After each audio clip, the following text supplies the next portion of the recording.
Hello friends, welcome to erodeammachisamayal. இது நம்ம வீட்டு சமையல். இன்னைக்கு நம்ம பார்க்க போறது கொத்தமல்லியில தொக்கு எப்படி பண்ணலாம் அப்படினு பார்க்கலாங்க. நம்மளோட சேனலை சப்ஸ்கிரைப் பண்ணாதவங்க சப்ஸ்கிரைப் பண்ணிக்கங்க. சமையல் குறிப்புகள்லாம் உடனே உங்களுக்கு வேணும்னு நினைச்சீங்கன்னா பக்கத்துல இருக்க பெல் பட்டனை அழுத்தி வச்சுக்கோங்க. ஒரு 2 ஸ்பூன் அளவுக்கு எண்ணெய் ஊத்திக்கலாம். பால் மூடியோட கம்மியா தேங்காய் நான் இந்த மாதிரி திருவி வச்சிருக்கேன். அதை இதல போட்டுக்கலாம். ஏன்னா தேங்காய் போட்டு செய்யும் போது கெட்டு போயிடுமா அப்படின்னு எல்லாருக்கும் ஒரு சந்தேகம் இருக்கும். நம்ம அந்த தேங்காயை நல்லா இந்த மாதிரி வறுத்தரலாம்.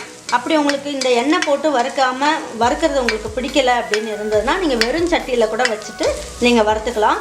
நல்லா வறுத்தாச்சு. இப்போ நம்ம இந்த தேங்காயை வேறு பாத்திரத்துக்கு மாற்றிக்கலாம். இப்போ இந்த மாதிரி எடுத்து கொட்டிட்டோம்னா தேங்காய் இந்த பாருங்க, இந்த எண்ணெய் ஃபுல்லாக நமக்கு ஓரமாக வந்துருச்சு. இப்போ நம்ம அந்த கொத்தமல்லியெல்லாம் வறுக்கிறதுக்கு யூஸ் பண்ணிக்கலாம். இப்போ ஒரு 50 ml அளவுக்கு நான் எண்ணெய் ஊற்றிருக்கேன். இப்போ அதில் நான் உளுந்தம்பருப்பு எடுத்திருக்கேன், அதை அதில் போட்டுக்கலாம். 1 ஸ்பூன் அளவுக்கு கடலைப்பருப்பு எடுத்திருக்கேன், அதையும் போட்டுக்கலாம்.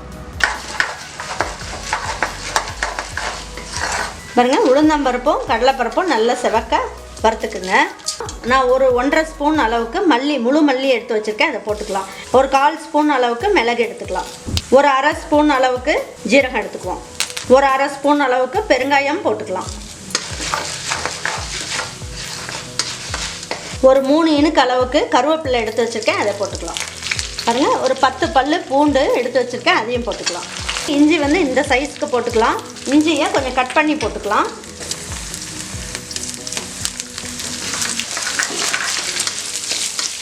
ஒரு 12 பச்சை மிளகாய் எடுத்து வச்சுருக்கேன், அதையும் போட்டுக்கலாம். இந்த சட்னி கெட்டு போகாமல் இருக்கணும் அப்படின்னு பார்த்தீங்கன்னா ஒரு நெல்லிக்காய் சைஸ் அளவில் புளி இந்த அளவுக்கு எடுத்துக்குங்க. இதை நல்லா பிச்சு போட்டுக்குங்க.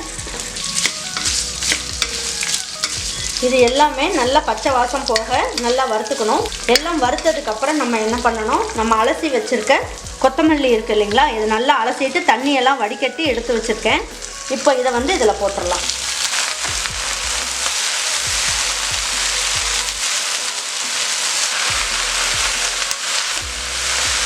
கொத்தமல்லி தொக்குக்கு தேவையான அளவுக்கு உப்பு போட்டுக்கலாம்.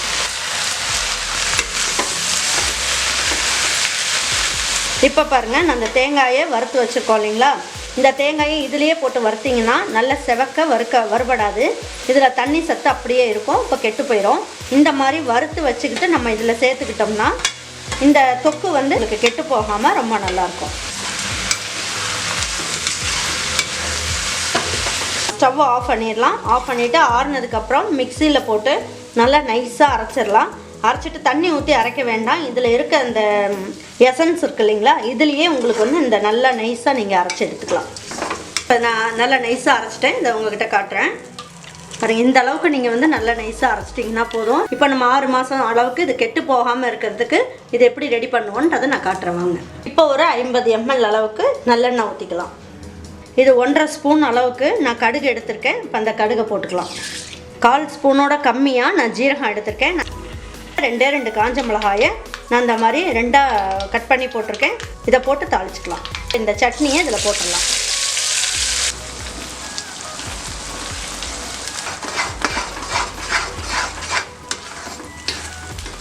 பாருங்கள், இந்த சட்னி சட்டியில் ஒட்டாமல் நல்லா அப்படியே சுற்றி வருது பாருங்கள். இந்த மாதிரி இருந்தாலே உங்களுக்கு நல்ல சட்னி நல்லா உங்களுக்கு சூடாயிடுச்சுன்னு அர்த்தம்.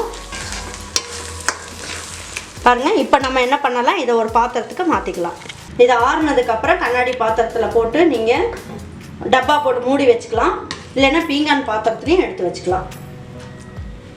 இப்போ பாருங்கள், நல்லா உதிரியாக சாதத்தை குக்கரில் வச்சாலும் சரி, இல்லைன்னா வடிச்சுக்கிட்டாலும் சரி, நல்லா உதிரியாக எடுத்துக்குங்க.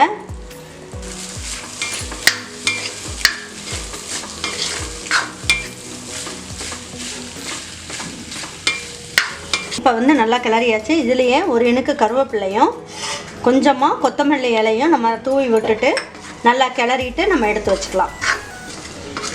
தொக்கை வச்சுட்டு நம்ம சாதம் பசங்களுக்கெல்லாம் செஞ்சு கொடுக்கலாம், ரொம்ப நல்லாயிருக்கும். இது ஆஃபீஸ் போகிறவங்களுக்கும் சரி, வீட்டில் இருக்கவங்களுக்கும் சரி. இப்போ வெளியில் போயிட்டு வந்த உடனே நமக்கு ஏதாவது செய்யணும் அப்படின்னா வீட்டில் இந்த மாதிரி ஒரு தொக்கு செஞ்சு வச்சிட்டோம்னா அதில் இருந்தே நம்ம ஒரு சாதம், கொத்தமல்லி சாதம் பசங்களுக்கெல்லாம் செஞ்சு கொடுக்கலாம். இந்த மாதிரி தொக்கு வச்சுட்டு கொத்தமல்லி தொக்கு வச்சுட்டு நம்ம அதில் ஒரு சாதமும் கிளறி கொடுக்கலாம். பசங்களுக்கு ரொம்ப நல்லாயிருக்கும் டேஸ்ட்டு. நீங்கள் இப்போ செஞ்ச சட்னி மாதிரியே உங்களுக்கு வந்து அந்த அளவுக்கு டேஸ்ட் வந்து ரொம்ப நல்லாயிருக்கும். பிள்ளைங்களுக்கும் பெரியவங்களுக்கும் செஞ்சு கொடுங்க. செஞ்சு கொடுத்துட்டு அவங்களுக்கு பிடிச்சிருந்ததுன்னா லைக் பண்ணுங்கள், ஷேர் பண்ணுங்கள், சப்ஸ்கிரைப் பண்ணுங்கள், மறந்துடாமல் கமெண்ட்ஸ் பண்ணுங்கள். தேங்க்யூ ஃபார் வாட்சிங் ஈரோடு அம்மாச்சி சமையல். தேங்க்யூ.